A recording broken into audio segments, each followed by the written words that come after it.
la Banque de Maurice, c'est la Banque centrale. Et la Banque centrale, il régule la banque commerciale, mais il aussi émet des billets et des pièces. Mais la Banque centrale, il y a aussi un musée. À nous ensemble, nous découvrons ce musée-là qui raconte l'histoire du pays à travers la monnaie.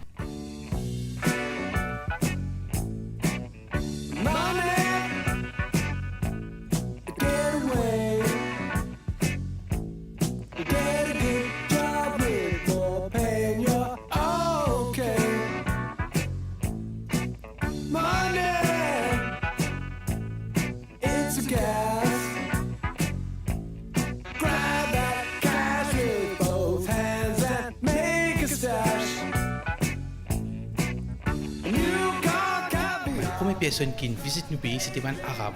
Alors, un arabe, il avait une pièce en eau connue comme gold dinor. Après un arabe, nous avons un portugais. Un portugais avait une pièce connue comme cruzado.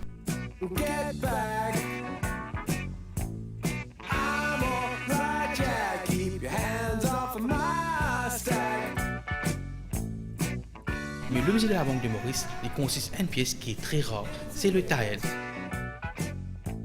Le taël est si rare que même la Banque centrale du Pays-Bas peut dans la pièce, et même dans le catalogue numismatique, peut dans la photo de la pièce, c'est juste un dessin de la pièce. Après ça, pendant la période hollandaise, nous avons une compagnie qui est créée, la Compagnie des Indes orientales hollandaises. Cette compagnie-là, c'est un droit émettre une pièce en argent et en bronze. Une pièce en bronze, tu connais comme tuiten, et une pièce en argent, tu connais comme tucaton.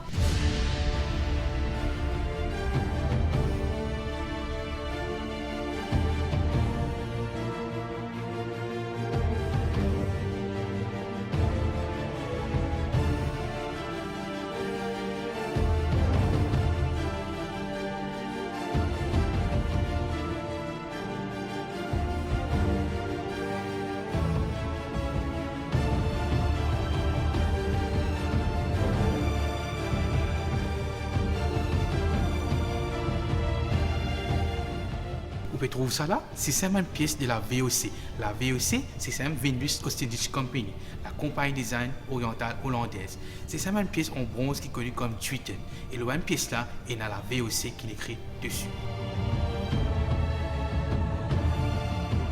À côté de cette pièce là, ça mène dans la piastre. La piastre, c'était le dollar espagnol.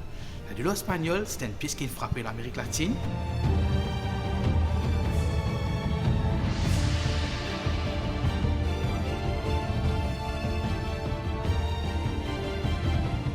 Piastre, en fait, il vient du mot pilastre, le pilier. Dans cette pièce-là, on peut trouver il y a deux colonnes. Et dans ces deux colonnes-là, il y a un ruban qui fait le symbole S. C'est pour ça que le signe universel du dollar, il y a un S avec un bateau.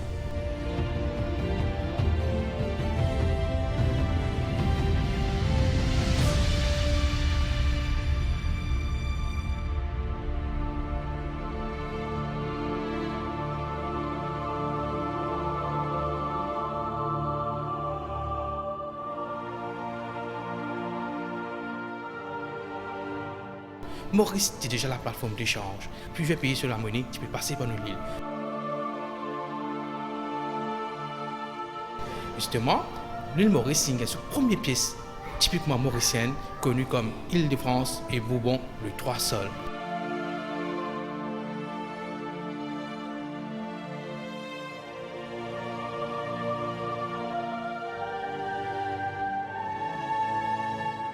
Là, nous posons une pièce typiquement française. La pièce là, nous avons Île-de-France et Bourbon. Sa pièce là, représente l'île Maurice. La pièce là, nous avons 3 sols. Actuellement, nous savons le mot sou. Vous avez pensé le mot sou quand il est sorti? Effectivement, il est sorti du mot sols. Sols, en grosso modo, il est sorti d'un mot romain qui s'appelle solideo. Un sol, 2 sols. C'est ça le mot sol, ça qui est une sous-aujourd'hui. Mais par exemple, des fois, dans le jargon mauricien, nous savons le mot casse. Alors, le mot casse, quand il est sorti, c'est la subdivision de la roupie. Alors, une roupie représente 12 deniers, 12 deniers représentent 24 fanams, et 24 fanams représentent 48 casses. De mon grand-parent à l'époque, le dessous est connu comme un casse.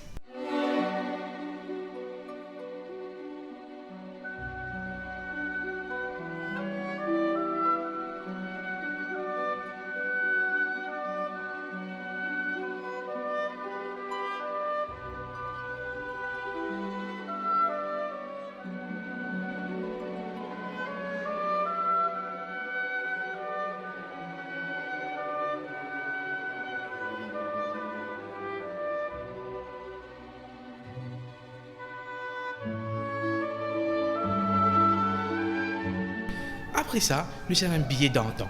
Un billet d'antan connu comme les assignats. Un assignat d'antan, c'est un livre tournant. Nous avons même un assignat signé par Pierre Poivre et même par le gouverneur Malorti.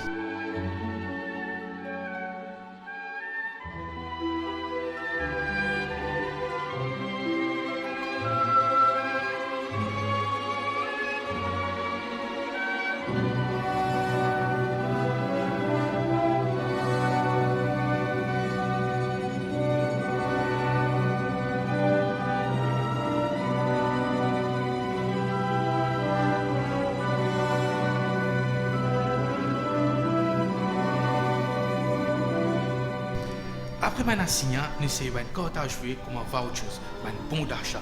Mais le musée a aussi une pièce connue comme la pièce Tika. C'est la seule pièce qui frappait hors de la France, c'est-à-dire c'est une pièce tout à fait made in Maurice. Alors la pièce Tika, son histoire c'est quoi? C'est après le naufrage Saint-Géran, il nous a créé une pièce.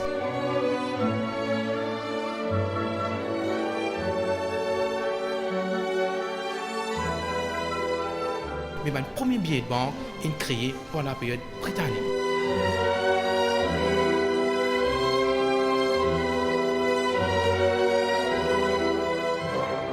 Les trois premières banques commerciales qui ont créé à l'époque-là, un parmi ça, c'est la Bank of Mauritius pour mon Independence créée en 1812. Après ça, nous avons d'autres banques connues comme Mauritius Bank et Mauritius Commercial Bank qui ont créé. Et maintenant, la banque d'antan, tu peux émettre un billet en $.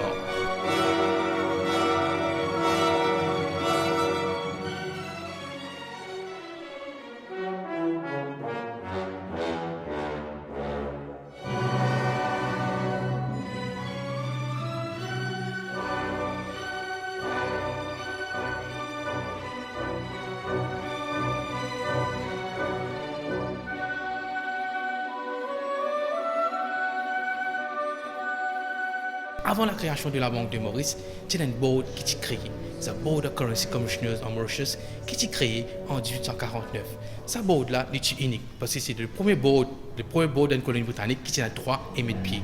Et même billet d'antan qui est émettre pour Maurice, c'est en roupies indienne.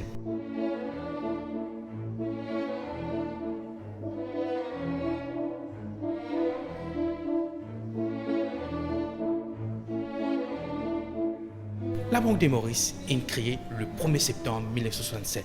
Depuis la création de la Banque de Maurice, il y a 4 familles de billets. 1967, 1985, 1998 et 1999.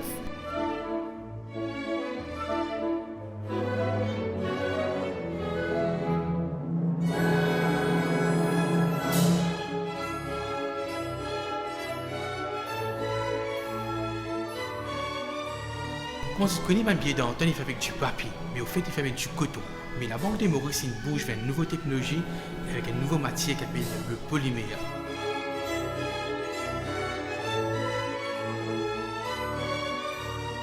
Le polymère, il y a 4 billets qui sont en circulation, le billet de 25, le billet de 50, le billet de 500 et le billet de 2000. Mais la Banque de Maurice, par contre, arrête ici. Il a envie plus innover. Pour cause plus l'eau, moins vite mon camarade Faisal, pour cause l'eau là.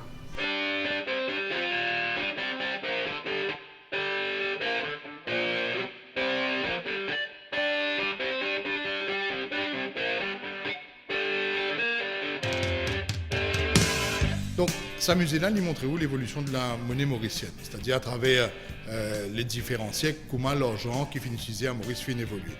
Mais les affaires qui nous comprend aujourd'hui. La banque, en tant que banque centrale, en tant qu'institution, il y a une vision, il y a pour préparer également l'avenir et également considérer différentes les autres options à part la monnaie classique qui nous connaît, le billet de banque et l'argent. Donc, dans ce sens-là, il y a une plateforme qui finit lancée qui appelle le MOCAS, c'est-à-dire qui combine National Payment Switch avec Instant Payment System qui permet un paiement automatique, un paiement immédiat. Donc, qui fait la banque finance, c'est une étape importante pour créer un nouveau écosystème financier quand nous retrouvons un nouveau mode de paiement, un mode alternatif, un mode électronique. Par exemple, vous trouvez aujourd'hui du payer par portable, du payer par QR code, du payer par touch system. Mais la Banque centrale, il encore trouve beaucoup plus loin. Et là, comme on connaît, dans le budget, il y a un concept qui finit énoncé, qui est le Central Bank Digital Currency. Donc, c'est un projet extrêmement important sur lequel la Banque de Maurice peut travailler actuellement, donc qui peut découler vers une monnaie numérique.